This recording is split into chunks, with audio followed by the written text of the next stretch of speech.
Voilà, l'état de droit en République démocratique du Congo, les défis demeurent. Nous allons en parler avec Pi Gérard. Monsieur Pi Gérard, bienvenue. Merci, monsieur Jean-David. Aujourd'hui, vous êtes en relax. Hein? Oui, mais il faut parfois se relaxer aussi. Hein, vous savez, avec notre climat ici de Kinshasa particulièrement. Votre chapeau, ça traduit quoi? Bon, mon chapeau, ça traduit l'expression d'un homme libre. D'un homme libre. Et d'un homme qui est prêt pour être sacrifié pour les autres. C'est aussi ça l'essence de ma qualité chrétienne. Alors le rouge a toujours une signification qui va dans ce sens-là. Parce que vous savez, Jésus a versé son sang pour les autres. Mais il faut aussi, comme leader d'opinion, comme journaliste, prendre toujours la cause des autres, la voix des sans-voix, l'œil des sans-œil, venir parler un peu pour les autres. C'est aussi ça notre rôle. Voilà. État de droit aujourd'hui, comment d'abord se porte la justice en République démocratique du Congo? Une justice un peu décriée. Il y a certains politiciens qui parlent d'une justice instrumentalisée, d'autres manipulée, d'autres disent que la justice est en train maintenant de refaire sur la surface. Et vous, en tant qu'analyste, comment vous trouvez la santé de la justice? Vous savez, l'état des droits en République démocratique du Congo, il faut le dire, n'a pas commencé ou bien ne vient pas de commencer avec Félix Tshisekedi. Nous sommes dans une suite logique de succession de conceptions qui ont voulu que nous soyons un État libre, un État qui consacre justement l'état des droits. C'est-à-dire depuis l'accession de notre pays à l'indépendance et jusqu'à ce jour. Vous allez faire un examen approfondi à travers toutes les lois fondamentales, si vous voulez, les constitutions qui ont présidé au destiné de ces pays. Vous trouverez que le concept d'état des droits existe toujours. Alors, Félix Tshisekedi est venu marteler un peu là-dessus parce qu'on avait l'impression que cet état des droits ne restait qu'au niveau platonique, au niveau utopique, et il ne se matérialisait pas. Alors, il fallait quelqu'un avec une certaine dose de volonté politique pour arriver à imprimer, pour arriver à matérialiser cet état des droits. Il faut le dire, il se porte tel qu'il se porte. C'est un enfant qui vient de naître, il faut le soutenir avec toute cette titivation, mais on espère bien que les choses vont de plus en plus s'améliorer. Voilà, vont de plus en plus s'améliorer, mais il y a beaucoup de dossiers. Hein. Il y a des dossiers Willy Bakonga, il y a des dossiers comme le dossier d'Abdallah Longondo. Voilà, Etienne Longondo, on va y arriver. Bilengue. Voilà, Abdallah Bilengue. Matata Mpogno. Mais l'on se rend compte que la plupart, ce sont les caciques, c'est-à-dire que les anciens du régime de Joseph Kabila Kabange qui aujourd'hui sont en train de payer. Bon, je ne voudrais pas qu'on aborde la chose sous cet angle-là, tout simplement parce que, vous savez, ceux qui nous dirigent, ce sont eux qui doivent justement porter ce fardeau-là. Parce qu'ils dirigent les Congolais. L'argent qu'ils dépensent et l'argent qu'ils sont appelés à utiliser pour le bien communautaire, c'est l'argent des Congolais. C'est pourquoi on est un peu plus regardant envers toutes ces personnalités pris au hasard que vous venez de citer. Mais si vous allez dans nos parquets ici, dans nos différents tribunaux et consorts, vous trouverez aussi beaucoup d'autres dossiers qui sont parfois sous les deux des anonymes, des petits Congolais, entre guillemets, pour lesquels on n'en parle pas. Mais quand on parle de ce qui concerne ces grands, entre guillemets, c'est tout à fait normal, ce n'est pas un acharnement. Comment voulez-vous des gens qui ont géré le pays pendant 18 ans et qu'on vient, on essaie de regarder, on essaie de scripter par rapport à leur gestion, et vous ne voulez pas qu'on s'apaisantisse sur eux, parce voilà, que ce sont eux qui ont géré. Bon, ça, c'est un peu d'une manière générale. Et ça peut dépendre cas par cas. Bon, on a parlé d'Etienne Longondo, oui. Il est un peu souffrant, d'ailleurs il est évacué. Non, tout de suite là, je fais une mise au point hier sur Top Congo. Ce n'est pas gênant de citer une chaîne sœur, un média frère, pour dire que c'était faux. Etienne Longondo n'a pas fait une crise, je l'ai dit ici, les Congolais me suivent. Et donc il n'était pas malade? Il n'est pas malade. Il n'est pas malade. Vous savez, les gens d'une certaine classe, peut-être... Donc il est toujours en prison? Il est à Makala. Etienne Longondo. Etienne Longondo est bel et bien à Makala. Il n'est pas dans un centre non. Le problème, c'est quoi? Il était parti faire ses examens de routine. Et ça tombait une dent mensuelle telle que ça s'avoisinait envers la date où il est parti. Et puis il a demandé l'autorisation comme tout le monde. Vous savez, à ce stade, il est encore prévenu. Hein, nous sommes au niveau préjuridictionnel, c'est-à-dire au niveau du parquet. On l'a autorisé, il est parti, il a fait son check-up et puis il est revenu. Il n'en était pas question, là, dans le sens d'une quelconque crise qu'il piquerait et qu'on l'avait amené au CMK tel qu'annoncé par un confrère qui avait tweeté dans ce sens-là. Donc c'est faux et archi-faux. Était Longolo se portait bien, il est parti, il a fait ses examens, les résultats sont positifs. Je l'ai trouvé même quand moi-même je suis allé le mercredi à Makala. Il était là avec le ministre Willy Bakonga, ils étaient tous là. J'ai vu aussi l'ancien DG, j'ai vu Massaro. Jacinda, là, je ne l'avais pas vu. Il est là, Etienne est là. Là, ce sont les prisonniers de l'état des droits. Bon, écoutez, il ne faut pas aborder la question dans ce sens-là. D'abord, ce ne sont pas des prisonniers. S'il faut que je reste dans un strict... S'il faut que je reste dans un strict raisonnement juridique, il faut prendre cas par cas. Willy Bakonga, le jugement a été prononcé. Il est condamné. Il y a une condamnation de 3 ans par rapport à cette affaire de 14 000 $, quelque chose de comme ça. Mais au-delà, il y a quand même des choses que nous devons dire aujourd'hui. Abdallah, jusque-là, n'est pas condamné. Abdallah condamné. Écoutez, Abdallah a été condamné à 20 ans de prison, des travaux forcés, assortis des 5 ans, où il ne sera pas éligible, mais son affaire a été prise en délibéré, selon la loi. Vous le savez bien, c'est au moins, il faut 1 semaine que la décision puisse être rendue, chose qui n'a pas été faite. Nous sommes au mois de septembre. Depuis que la décision a été prise en délibéré, depuis le mois de mars, c'est qu'il y a un ça ne va pas. Non, il y a certainement un ça ne va pas. Parce que moi, je suis légaliste. Oui. Je suis scientifique. Et je ne voudrais pas je ne voudrais pas qu'on puisse mêler les choses ici parce que je vois ces mélanges désordonnés. La politique, la justice, tout ça, on mêle les choses. Non, il faudrait que nous restions carrés, nous restions scientifiques. Je suis sur la piste de la justice, sur la piste du droit. Et les choses doivent être clairement dites sur ce point-là.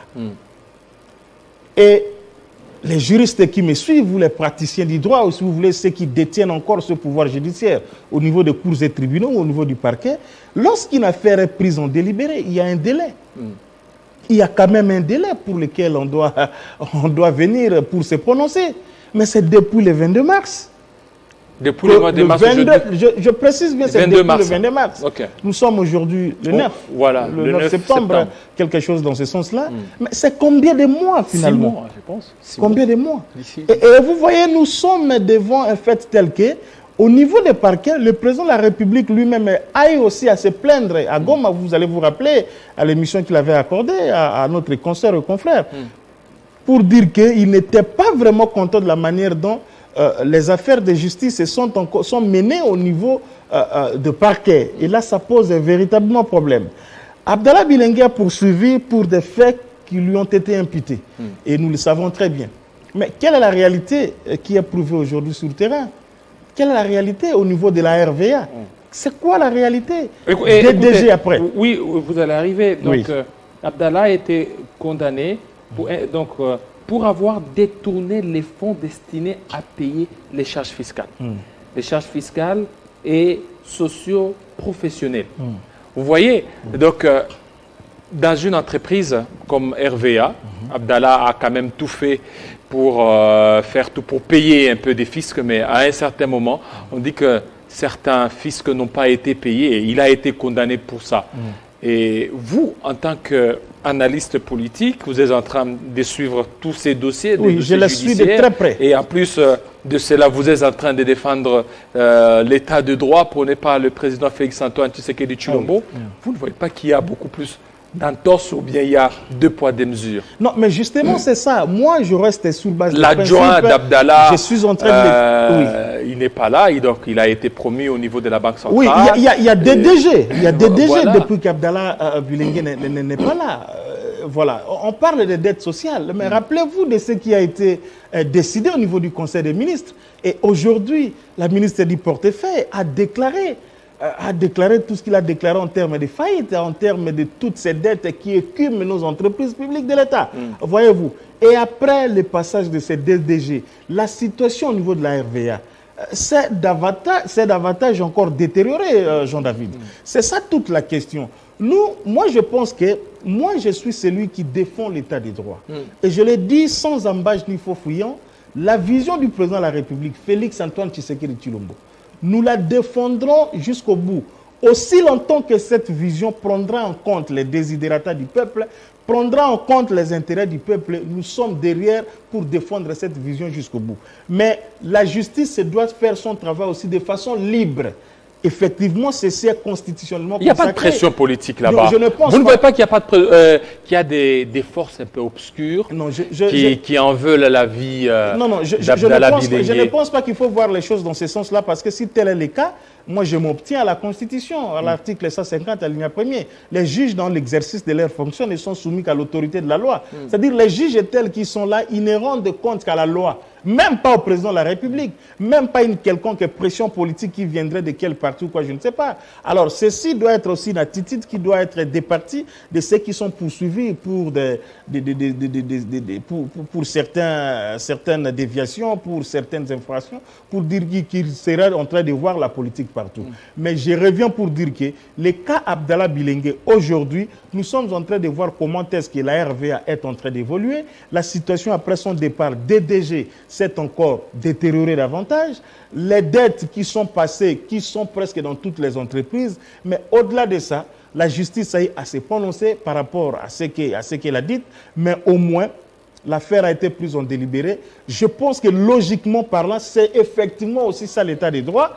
Le délai est largement dépassé. Qu'on puisse s'y pencher pour regarder effectivement si on peut le dire. C'est ça toute la question que moi, comme analyste, je suis en train de voir. Oui, parce qu'au niveau de la Cour d'appel, au niveau de la Cour d'appel, il a été condamné pour 20 ans. Alors, certainement, il fallait qu'au niveau de la cassation, qu'on puisse certainement casser cette affaire. Mais lorsqu'on essaie de voir, même de contacter beaucoup plus les avocats de ce dernier, ils vous diront que non, le dossier est un peu vide. Bon, les avocats qui soutiennent une cause, ils peuvent toujours dire ça. Et c'est tout à fait normal. Mais au-delà de ça, parce que vous savez, la justice ou les droits, ce sont des faits, Jean-David. La justice, est-ce que dans ce premier temps, vous ne voyez pas que ça ternit un peu les efforts du chef de l'État pour instaurer l'État de droit? Quand déjà il y a des couacs, peut-être pour se prononcer dans cette affaire, ça prend pratiquement 6 mois. C'est qu'il y aurait des contraintes qui font à ce que pour se prononcer, il faut se référer à tel. On ne sentira pas l'indépendance de la justice. Non, mais le problème, c'est justement ça. Notre Constitution a placé le président de la République au-dessus de la mêlée et c'est lui qui est le garant du bon fonctionnement des institutions. Et lorsque nous parlons institutions, le pouvoir judiciaire en fait partie, malheureusement. Et tout ceci par rapport au commun des mortels, c'est que ça, quand ça ne va pas, Tshisekedi, Omoni Tshisekedi, l'affaire Rame, Tshisekedi, justice et saliboué, Tshisekedi, tout ceci, Tshisekedi. C'est un peu ça. C'est là que je dois dire que notre communication doit être bien orientée dans le sens de pouvoir éclairer effectivement la population. Et la justice doit se sentir libre. Moi je me demande pourquoi les juges, je n'entre pas encore au niveau du parquet par rapport au procureur qui détient les monopoles de l'action publique, mais au moins au niveau des juges qui ne sont liés à rien. Et le président l'a dit, c'est lui qui vient pour essayer un peu d'orienter les choses, dénoncez-les tout de suite là. Je ne sais pas quel genre de pression. Écoutez, on doit aujourd'hui poursuivre les gens par rapport à ce qu'ils ont commis comme un méfait. Et les condamner sur le champ par catassé aussi. Mais quand quelqu'un se présente comme ça et qu'on essaie de voir sur le plan de la justice, effectivement, son dossier est vide. Je crois qu'il faudrait que la justice se prononce aussi librement là-dessus. Ce n'est pas parce qu'on serait de l'IDPS, une parenthèse, le cas par exemple, Dr Etienne Longondo, où on attend l'avocat général pour la confrontation, il a amené toutes les pièces, tous les éléments, mais ça traîne encore. Donc, voyez un peu, c'est vrai ce que vous dites là, ça entame un peu l'image de ce que le président voudrait que la justice soit dans notre pays. Malheureusement, lui, le président de la République, n'est pas juge non plus aussi magistrat du parquet. Et donc, c'est aux magistrats du parquet, je comprendrai encore, et ils sont sous l'autorité du ministre de la Justice. Mais au niveau vraiment des cours et tribunaux, au niveau des magistrats du siège, c'est-à-dire les magistrats des cours et tribunaux, qu'ils disent les droits, qu'ils rendent la justice, qu'ils rendent d'ailleurs cette justice en notre nom, parce que c'est ce que la Constitution dit, la justice est rendue sur l'ensemble du territoire national au nom du peuple congolais, mais les arrêts et les jugements sont exécutés au nom du président de la République. Que ceci se voit effectivement sur le terrain. Donc je reviens pour le cas Abdallah Bilingué. Le délai de la prise en délibéré, allais-je dire, est largement dépassé.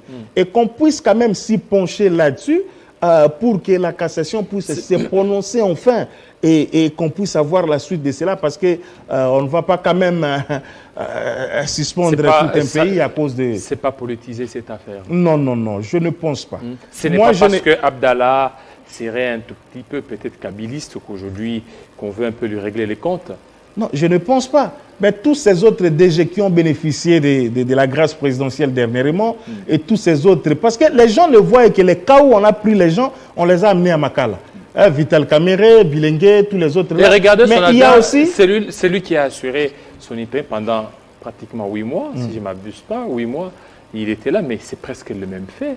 Et d'ailleurs, vous l'avez dénoncé, la situation sociale des agents des RVA ne s'est pas améliorée, et du coup, il a été promu, il a été élevé au niveau de la Banque centrale. Tout ça, ce n'est pas peut-être la coloration politique. Non, le président de la République, il a ses prérogatives. Il peut me prendre moi, me nommer qui il veut. Il peut vous prendre vous et parce nommer... Que vous êtes de l'UDPS. Moi, je ne suis... Puis Gérard de l'UDPS. Non, je ne suis pas de l'UDPS. Non, je ne suis pas de l'UDPS. Vous avez quel parti pour vous? Vous n'avez pas de parti, Non, mais je suis journaliste. Mais vous êtes journaliste. Je suis journaliste et cadre de l'administration publique. Okay. C'est vrai, je peux avoir des penchants ou bien je peux soutenir telle vision politique. Et comme je le dis, je soutiens la vision de Tshisekedi. Comme un citoyen congolais. Mais je n'ai pas une carte de l'UDPS, moi. Okay. Donc, autant je reste droit dans mes bottes pour défendre une cause juste. Et quand je décris... Quand je décris, par exemple, vous dites... Quand vous défendez l'état de droit, vous je défends l'état de droit, les actions du chef de l'État, Félix Tshisekedi. Oui, qui reste une conception, qui reste un idéal. Et ceci pouvait être Tshisekedi ou pas, on reviendrait pour... Vous savez, Jean-David, le problème avec nous, c'est quoi? Les grandes nations, entre guillemets, les nations occidentales, se sont créées, se sont fondées autour des idéaux, autour des valeurs. Et ces valeurs transcendent les individus. Aujourd'hui en France, il y a des valeurs qui réunissent les Français. Que vous soyez Macron, que vous soyez qui, que vous soyez Mitterrand, que vous soyez qui. Aux États-Unis, la même chose. C'est ce que nous devons avoir ici parce que les valeurs républicaines ne passent pas par un État, ne passent pas par un régime. Aujourd'hui, Kabila n'est pas là. Mais par exemple, l'unité nationale, est-ce qu'il faut être seulement Tshisekedi pour défendre ça? Même Fayoulou qui criait matin, midi, soir, s'il devenait président de la République, Katumbi ou qui, je ne sais pas, la valeur, par exemple, de l'unité nationale, n'importe quel président défendrait quelque chose comme celui-là. Donc, nous disons que nous prenons l'état des droits, mais nous voudrions que cet état des droits puisse être juste. Autant je le fais pour les cas Bilingué, les cas, par exemple, Eteni Longondo, les cas, je ne sais pas, Massaro. Massaro est là, je ne sais pas sur le plan de la justice, on peut classer Massaro dans quel rang. Est-il prisonnier, prévenu, on ne sait pas, il est là, il est toujours comme ça.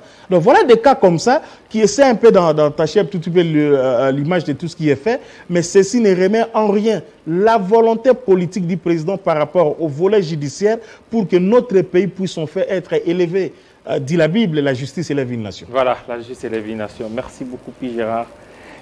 Nous vous aurons de temps en temps, certainement, pour parler de l'état des droits, de la justice. L'état des droits, en tout cas, il faut toujours m'inviter parce que nous sommes les surveillants de la République, les surveillants de la vision de Félix Tshisekedi et tout celui qui voudrait se départir ou mettre les désordres par rapport à cette vision qui, du reste, est salvatrice pour les Congolais. En tout cas, les armes sortiront. Voilà, pas les armes les armes dans le sens des arguments de défense. Vous avez peur de parler des armes. Les arguments de défense, les arguments de communication sortiraient pour prouver le contraire des détracteurs, entre guillemets, sorciers de la République. Merci beaucoup, P. Gérard. Là-bas, on va parler, pour terminer, avec Mardoché. C'est tout de suite.